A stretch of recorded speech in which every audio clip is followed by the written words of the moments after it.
Alright guys, this is going to be our last lesson on plants, and later this week we should be getting ready to take a test, and this is actually our next to last test for the semester, so we are almost there. We are on the final countdown.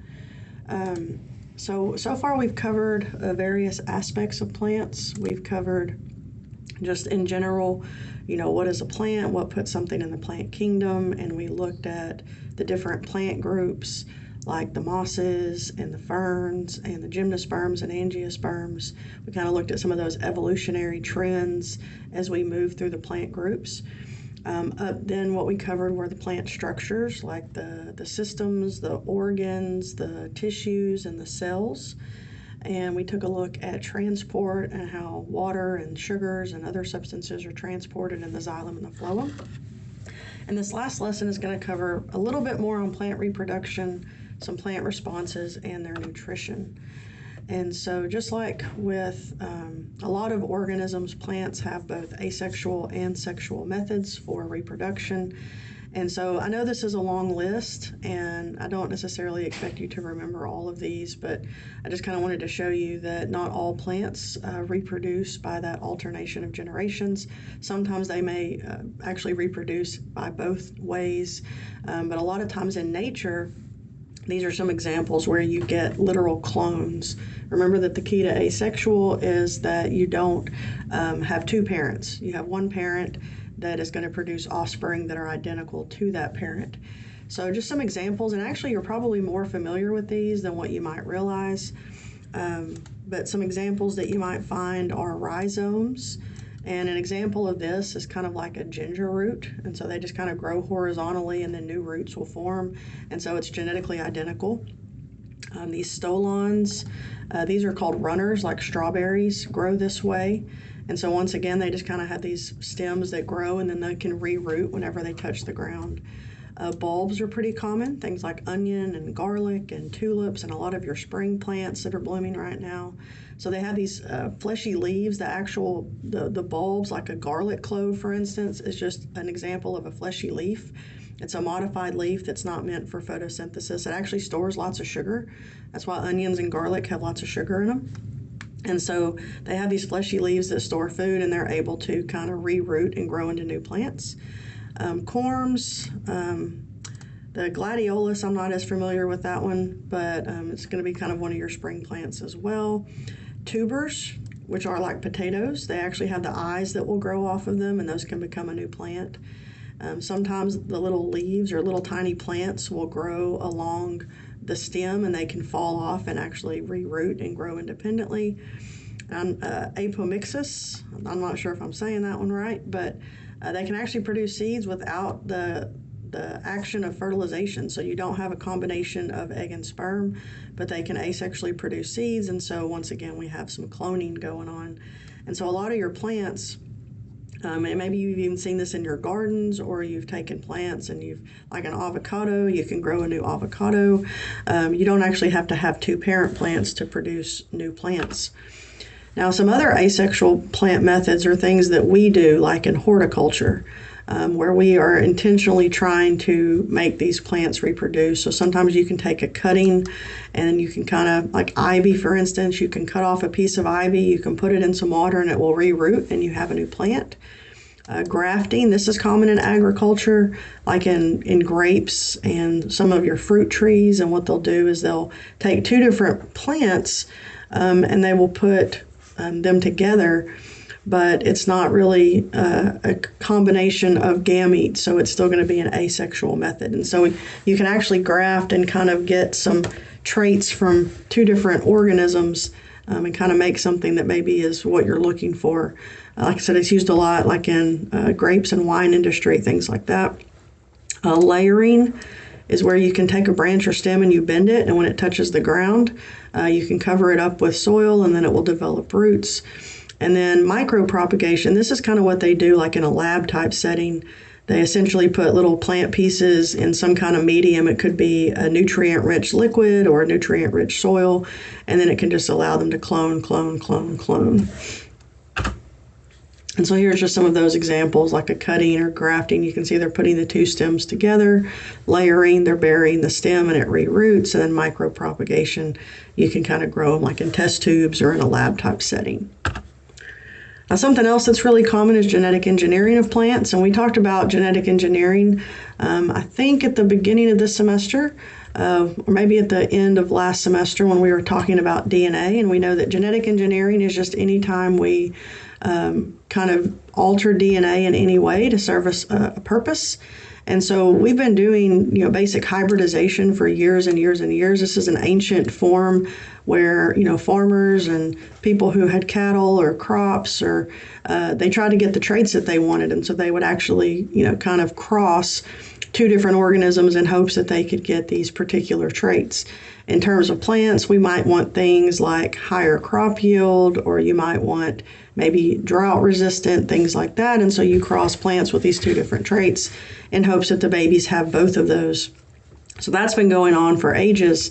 But now, of course, we have the ability to go in and directly alter the genes and alter the DNA. We can insert genes from one plant into another plant. We can even insert genes from another organism into a plant. And so this is how we create those GMOs. A lot of people are still kind of weird about the GMOs. They aren't really sure if they're healthy or not healthy, but essentially all you're doing is altering DNA. And so, we're trying to make crops bigger, better, healthier. Whether or not that's good or bad, I think it's in some people's minds, it's yet to be determined. A lot of times if you go to the grocery store, you will see the label of a GMO or non-GMO. And so it just kind of depends on, I guess, your personal preference as to how you feel about these genetically modified organisms. But they've actually been able to greatly improve crops. They can now make crops and things that are herbicide resistant or pest resistant, which means they're not going to be killed by chemicals. They're going to survive harsher conditions. They can make things like corn and tomatoes with a higher crop yield, so they get a lot more bang for their buck. They can take something like rice and make it more nutritious and vitamin rich. And so since rice feeds so much of our world, if they can make it healthier to where it's not just plain old rice, they can put things like vitamin A in it. It can make it healthier for the people that eat it. And then, of course, we can make hardier plants that are more resistant to environmental conditions or pathogens or disease. And so the next part of our lesson is going to be about the actual alternation of generations again. So this is something that we actually learned back in our very first lesson. We know that plants alternate between a gametophyte, which produces gametes, and a sporophyte, which produces spores. And most of your plants, when they reproduce, they are going to reproduce sexually by this alternation of generations, because remember, sexual equals more variation, and more variation equals better survival. Now, all four of our plant groups, the mosses, the ferns, the gymnosperms, and the angiosperms, all of them demonstrated this alternation of generations. And we saw how they kind of varied a little bit in their life cycles. Like the mosses or the bryophytes, they had a dominant gametophyte. All the other plant groups had a dominant sporophyte. And they may vary slightly, like the bryophytes and the ferns, they had to have water for fertilization, whereas the gymnosperms and the angiosperms had pollen, which means they could transfer that plant sperm by air. They no longer needed water to fertilize. And so what we're going to focus on specifically here in this lesson are the angiosperms. Remember that they are about 90% or more of the plants on Earth today are one of these. And it's because they are the most reproductively successful. And they have three unique features that help in that success. They have the flowers, which are specialized reproductive structures. They have the fruits to protect the seeds. And they have a process known as double fertilization that the other ones do not have. And so we're going to start with the production of the gametes. So this right here essentially is just your alternation of generations. Now the male, we're talking about gamete production here, so we're talking about the gametophytes. For the male gametophyte is in the pollen sacs. And this is going to take place in the anther, those little top parts of the stamen here. And this is where the pollen is going to be produced. And so in your angiosperms, the pollen grains actually house two nuclei. There's a tube nucleus that's going to produce the pollen tube. And so that pollen tube is going to travel down the style to the ovary. And then there's another nucleus that's going to produce 2 sperm. And this is how we're going to get double fertilization, is in the angiosperms, the pollen grains have 2 sperm in them.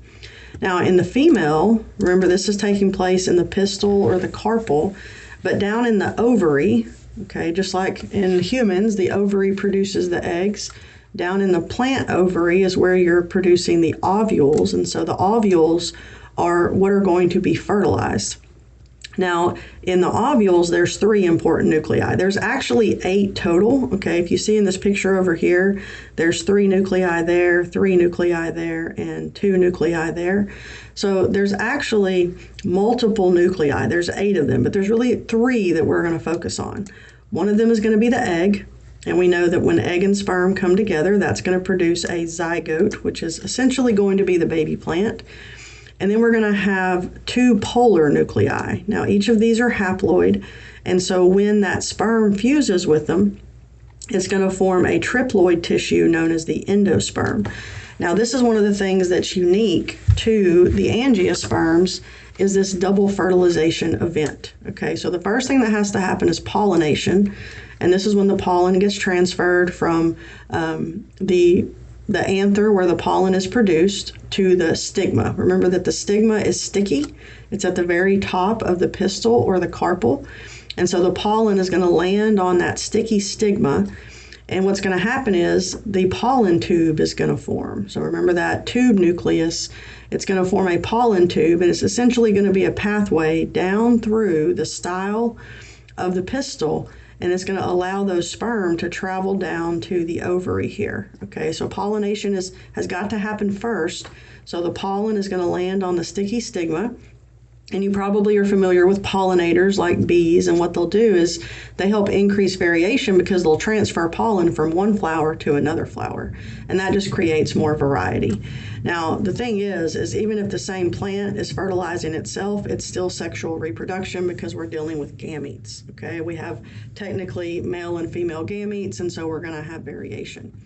Now, so if the pollination is successful, the pollen tube forms, and then the sperm is going to go down into the ovary where the ovules are, okay? And this is where the double fertilization takes place. So remember, in the pollen grain, there are 2 sperm, and each of those sperm are haploid. One sperm is going to fertilize the egg, and this forms the zygote, which will be the embryo or the baby plant, okay? So this is going to be the baby plant that is inside of the seed, and when it sprouts, this is what's going to grow up to be the new sporophyte. It's going to be the new bush, the new tree, the new flower, the new plant, okay? So ultimately, one of those sperm is going to fertilize an egg, and that will be your baby plant. Now, the other sperm is going to join with those polar nuclei, and there were 2 of them. So we have one end, and one end. So this forms what we call a triploid tissue. And really all it is it's food. So remember, one of the characteristics of the seeds is that they have the baby plant and a food source for that baby plant, and that's called the endosperm. It sounds kind of gross, but actually you eat seeds. I want you to think about like any kind of bean, a pinto bean, a pea. Any of those things are the seeds of your plants, and so inside of that is a fleshy tissue, okay? And the purpose of that fleshy tissue is to provide food for the baby plant. So this is one of the cool things about our angiosperms is in our seeds, they have a baby plant, the embryo, as well as the endosperm, which is food for that baby plant. And so there's the basic process. The pollen grain is going to land on the sticky stigma. It forms the pollen tube down into the ovary where the ovules are. Remember, there are 2 sperm in our pollen grain. Here we have the 2 sperm are going to fertilize our cells. We have one is the egg and one is the polar nuclei. And what we end up with is a baby plant and endosperm, which is food for the baby plant. Now, most of the time, a lot of your plants, they have both male and female parts. Now, not all of them do. Sometimes there's a male plant and sometimes there's a female plant. Sometimes there's a male flower and there's a female flower. But in many of our plant species, they have the ability to self-pollinate or self-fertilize. So if they have both the stamen and the pistils on the same plant, then potentially they can self-pollinate. But we know that even though it's sexual, it doesn't really increase variation as much, okay? It still will have some variation, but it won't be as much. And so a lot of plants, to maximize variation, what they'll do is they'll actually form ways or evolve ways so that they don't self-pollinate. And that way it encourages that cross-pollination, which is more variation. So some plants have their genes that will make it to where they can't really, they literally reject their own pollen. It's not compatible to their eggs. Sometimes it's a physical barrier. A lot of times in flowers, the anthers will be lower than the stigma, and that way the pollen can't just fall off onto the stigma. And then sometimes they'll have varied gamete production times. So maybe the pollen are produced at a different time than the eggs, and that way, even if they do land, they can't fertilize the eggs at that time. So that way you just get better variation, and remember, better variation equals greater survival. All right, so one of the cool things about the seeds is because they have that food source, they can remain dormant for very long periods. In fact, if you were to go to the grocery store right now and you were going to go to the bean aisle, you could get some of those dried beans in a bag. You could soak them in some water, maybe overnight. You could put them in a damp paper towel, and you could let them sit in a somewhat warm environment, and before you know it, they would start to sprout. They look like they're dead. They look like they would not be a living thing at all, but yet they're just simply in a state of dormancy. And so their metabolic rate, their metabolism is super, super slowed. They're not really using much energy. They're just kind of chilling. And what they're doing is they're waiting for suitable growing conditions. So once they get those conditions, like in the case of you soaking the beans and putting them in a moist paper towel and putting them in a warm environment, as soon as they find suitable conditions, those seeds may germinate. Now, obviously, every seed that a plant makes are not going to germinate, or we'd be overrun by plants. Okay, there's competition, survival of the fittest. So they have to find an area where there's proper nutrition, there's proper light, there's proper soil, there's proper water. And so germination is just the initial growing stages. It's this process where that little seed begins to sprout. You're going to have the first leaves, and then you're going to have the first roots. And then ultimately what you're going to get is your adult plant. Okay, so germination are just these initial growing stages that you see here. And so it depends on the plant, but water could trigger it, the right temperature could trigger it, light or chemicals. There's multiple factors that go into germination. Now we're going to take a look at some plant responses, and you probably remember these from back in freshman biology. You may have even learned them when you were younger. You probably know that plants can move toward light or they can bend toward light. And so these plant responses are known as tropisms. And they could be a positive tropism, which means they're growing toward a stimulus. Like if they're bending toward the light, that would be a positive tropism. Or they could be a negative tropism, which means they're moving away from that stimulus. So they could be growing away from a chemical or growing away from light. And then sometimes these plant responses are just a change in the plant in some way. Now, just like we have hormones in our body that trigger various events, so do plants. And by definition, a hormone is a chemical signal that is transported. Now, in our bodies, our hormones are transported in our bloodstream. But in a plant, they are transported in that vascular tissue. So these hormones might be made in the roots and they may travel to the shoots or vice versa.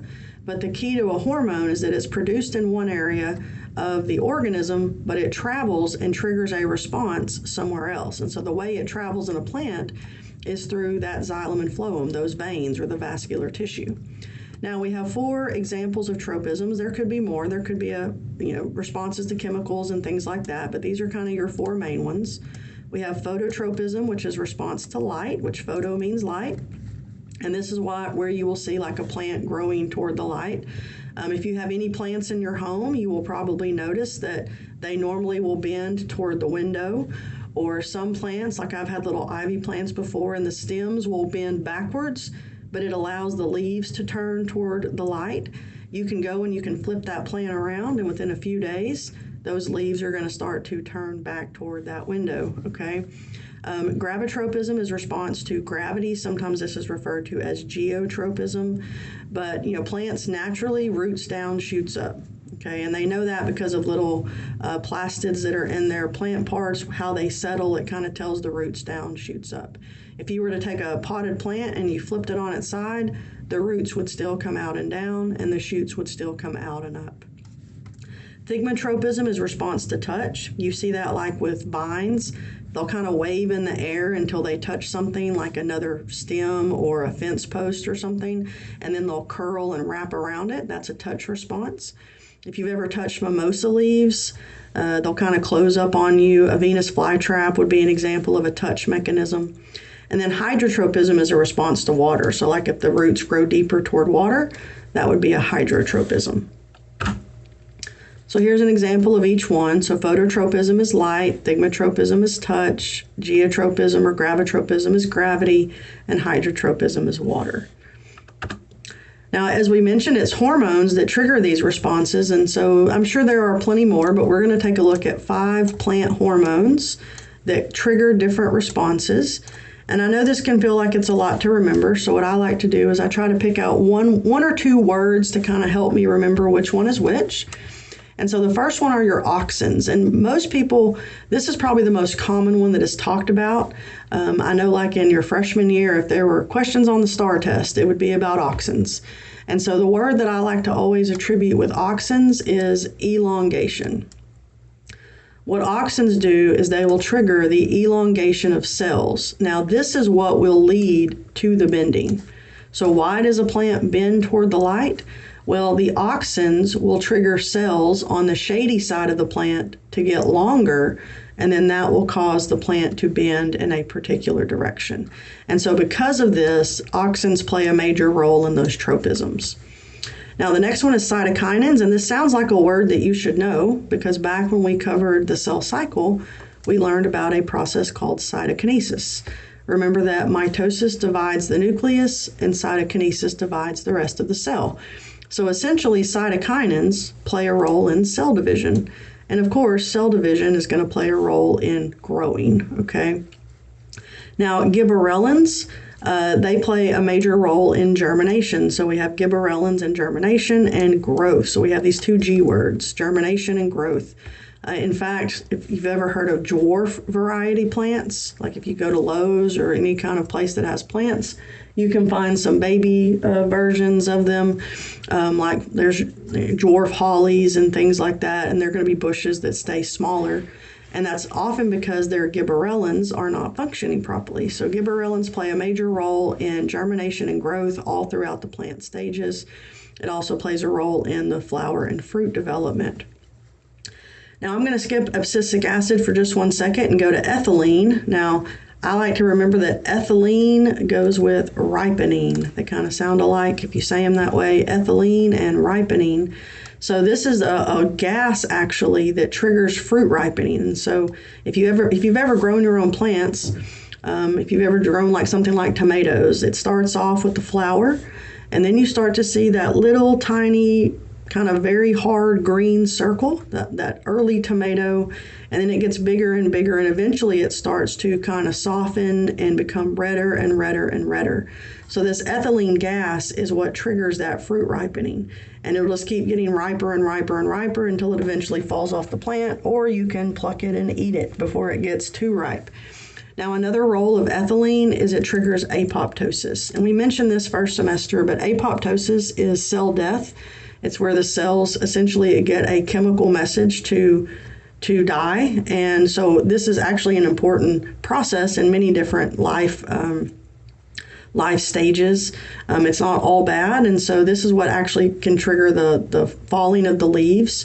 Those cells will die, and then it causes those leaves to fall to the ground because they're really not needed when there's not as much sunlight. And then the last one is abscisic acid. Now, all of these tend to promote something. They're usually causing something to increase. Abscisic acid is one of the main ones that has an inhibitory effect. It's actually going to slow growth, and it's going to promote dormancy. So instead of promoting germination and growth, it's inhibiting or slowing it. And this one also plays a role in the dropping of the fruit and leaves. And this process is known as abscission, so that's kind of easy to remember. And so there's just kind of a little summary. Just like we have many hormones that trigger many responses, they don't just do one thing. You can see that all together they play a role in many of these different plant processes. Okay, so I like to remember gibberellins in growth, auxins in elongation, cytokinins in cell division, ethylene and ripening, and abscisic acid is a inhibitory effect.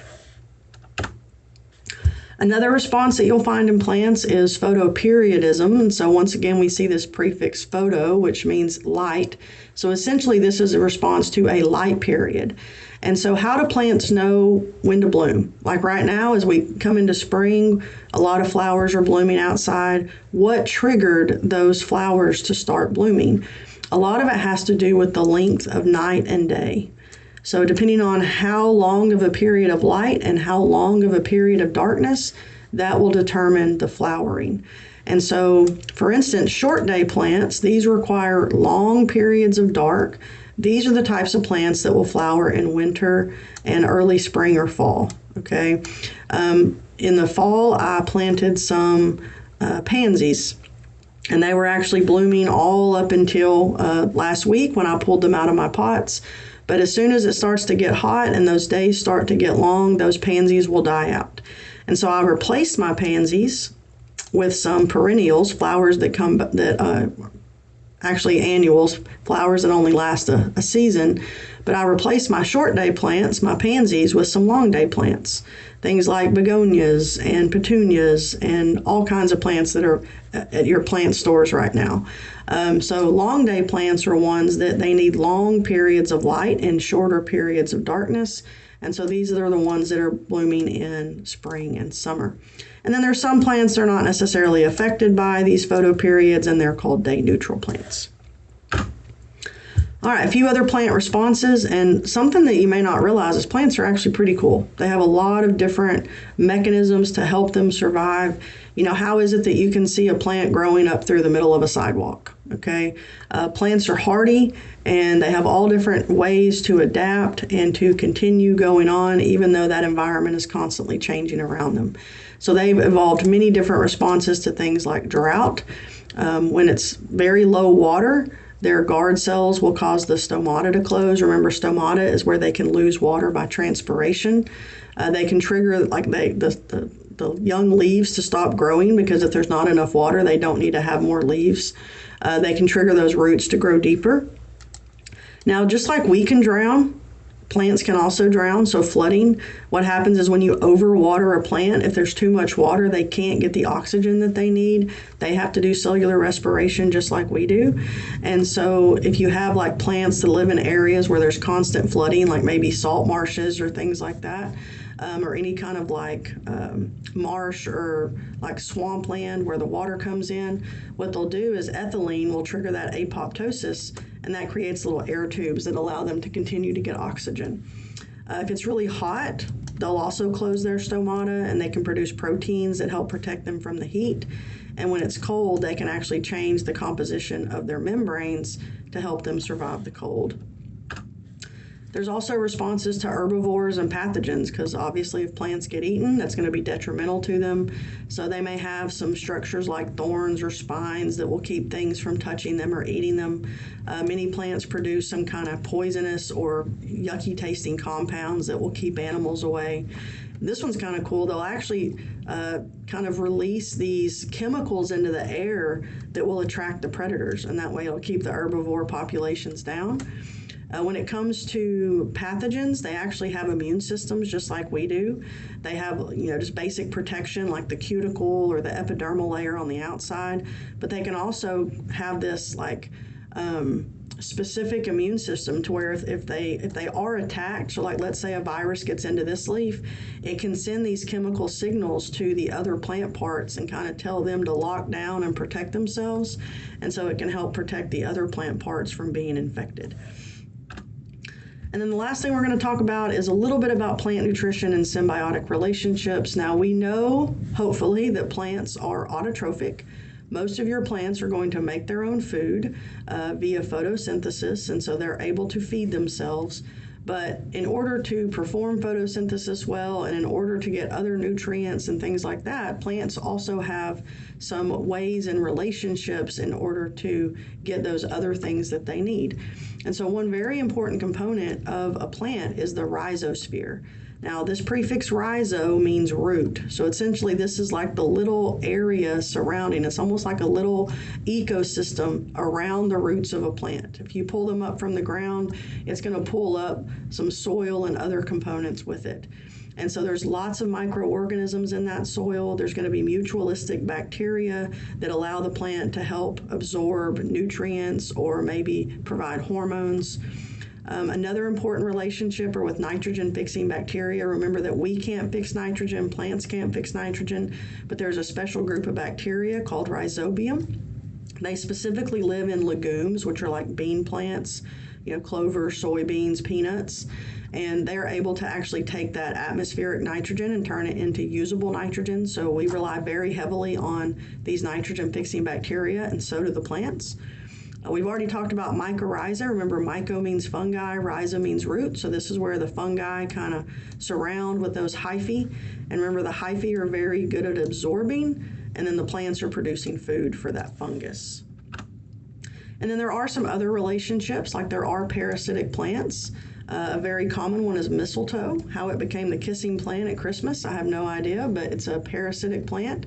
If you get too much mistletoe in your trees, it can kill it, because what it does is it actually taps into that tree's vascular system and it steals water and steals nutrients. Now, some parasitic plants may be photosynthetic and still make their own food, but some may not be. They may just steal it from the host. Epiphytes kind of look like parasites, and these are very common in the rainforest. This is actually a commensalistic relationship, and that they grow on other trees or other plants, but they don't steal anything. They're not hurting it. They actually have their own like aerial roots that they can collect water from, like from the air, like water droplets. And so this is why they're common in the rainforest, because there's lots of humidity and water in the air. So your orchids, like that grow in the rainforest, they can grow on a tree, and there's a lot of competition for sunlight in the rainforest. So they just kind of grow on a tall tree, but they don't hurt it, and that way they can get more sunlight, but they have their own ways of collecting water and getting the nutrients that they need. So this is a commensalistic relationship. And then there's also carnivorous plants. Now, they're still plants, and most of them are still photosynthetic, like this Venus flytrap here. You can see that it's still green, it still has green leaves, and so it's making food for itself.